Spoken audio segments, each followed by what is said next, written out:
অনেক দিন ধরে ভাবি আমি আমার হাতের ক্যালমা দেখাবো।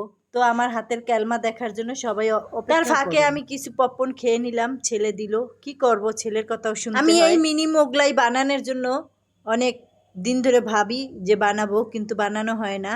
তবে আজকে ফাইনালি বানাই। ভুল ত্রুটি মাফ করে দিবেন, অনেক সময় অনেক কথায় ভুল হয়ে যায়, কেউ কোনো ভুল ধরবেন না। আমার এই ছোট মিনি মোগলাইটা খেতে অনেক মজা হয়েছে, আর আমার বানানোটাই তো অনেক পছন্দ। আমার মতো করে এই আপনারা বানিয়ে খাইয়ে দেখবেন এই মিনি মোগলাইটা কেমন লাগে।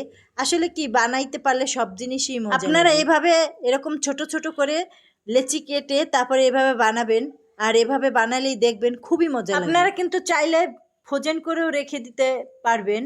আর অনেক দেখুন কত সুন্দর হয়েছে, আর খেতেও খুব সুস্বাদু হয়েছে। এই দেখুন আমি ডিম দিয়ে তারপরে ছেড়ে দিলাম তেলের ভিতরে, আর উল্টি পাল্টি ভাজি নিলাম। ভাজার পরে দেখুন কালারটা কত সুন্দর হয়েছে, খেতেও অনেক মজা হয়েছে।